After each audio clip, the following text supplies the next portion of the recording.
Good morning, good morning. I hope the sound, I hope the sound's better. I know the lighting's way better. Yay!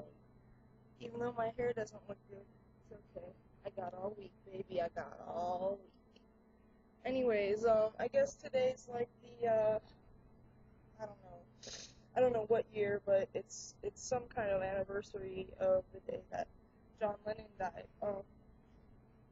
On that note, I just want to say I was listening to the radio in the car, and I heard the news. It was like funny to. It's like not funny because John Lennon was cool and who wanted him to get murdered, but what had happened was I guess he was at he was in the hospital, and when he was declared dead, they said that they heard a woman's voice going, "Oh no, no, no, no, it can't be," and they identified it as Yoko's voice, of course, because I'm sure she loves somebody. And I've said this before, I do give passes for people who have like lost a loved one as far as saying weird shit goes.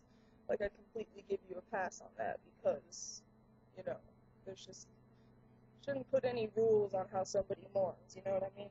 Anyways, but the funny part, one second, I need to blow my nose. The funny part is that, hold on, blowing the nose, gonna blow the nose. The funny part was that she said, no, it couldn't be him, he was just alive a second ago. Alright, now, like I said, I don't want to place judgments, and I don't want to be rude, but it's like, as opposed to somebody who was dead a second ago and then died again, like, he was just alive a second ago and now he's dead, and she said, no, I just saw him alive just a second ago, and then it made me start thinking, like, that'd be really cool if we had, like, dead people to speak on behalf of the dead, like we have people to speak on behalf of everything else, like, Republicans speak on behalf of Republicans, Democrats speak on behalf of Democrats, gays speak on their own behalf. No, it's just unfair that dead people can't do the same thing, because damn, if any shit talking goes on, it's about dead people, and a dead person can't tell you what's really going on. That's why when people get into crazy shit like, I think Kurt Cobain was murdered by Courtney Love, it's like, you can only think what you can think because you weren't there and you don't know.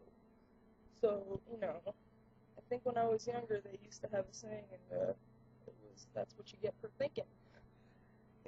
Anyways, also, I was watching an episode of Jerry Seinfeld, and I've been noticing, like, so much of his comedy is just based on a lack of him knowing anything at all. Like, it's like, okay, maybe I'm a little bit of a dork for having, like, vast knowledge of shit that I might not ever use, but really, I mean, the people who think Seinfeld's funny must be very uneducated people. I mean, he's like, what's up with the middle finger? Like, somebody's putting a finger at me and that should make me scared? I don't get that. They should do a toe. A toe. At which point I just want to clap and say, genius, Larry David, as Stan Smith would say. And he's like, wouldn't it be so much more offensive if somebody gave you the toe? And I'm just thinking to myself, since I know the backstory of why this happens, this isn't a very funny joke. And then I push my glasses up that I don't have. And, and then I say, actually, what it was, I think, during the British-American War, or some kind of war with the British, they would cut off the middle finger as a sign of, like, I got you, and so, like, when people would get away from the people who cut the finger off, they'd be like this, like, you didn't get me, and that's where the finger came from, Larry fucking Seinfeld, David. And you know what else? Larry David fucking is not funny. Seinfeld, you're on the cusp, but Larry David, curb your enthusiasm. My enthusiasm for that show was curbed the second that it came out. I'm sorry, but it was. Now, I get to my next segment, the one that makes me really excited. It's a idea that I just came up with all on my own, and you won't believe it because it's so Gene screensaver just turned on, so don't freak out like I am.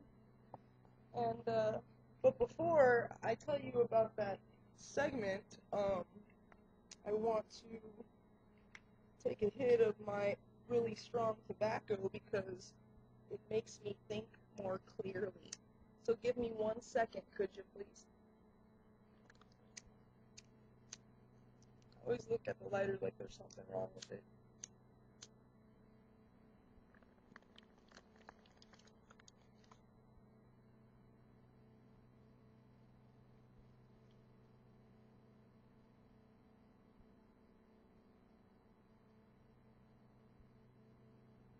I learned how to do smoke rings when I was like 19, and then I decided it wasn't very important for me to know.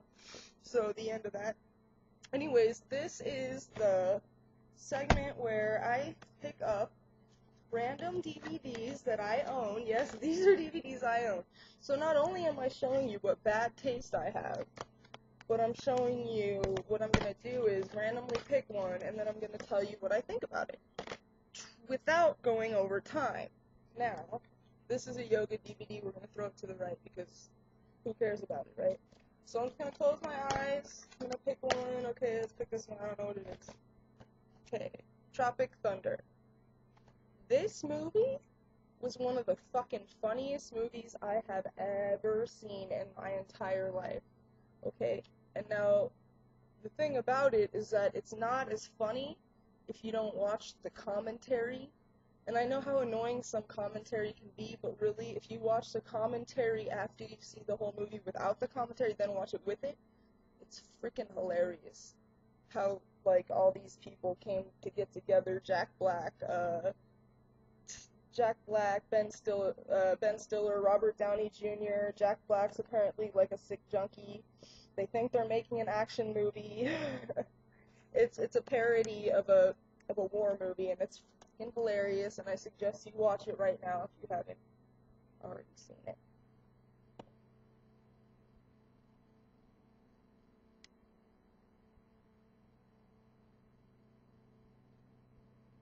Okay, well, I guess that's the end of our show. Thanks for watching.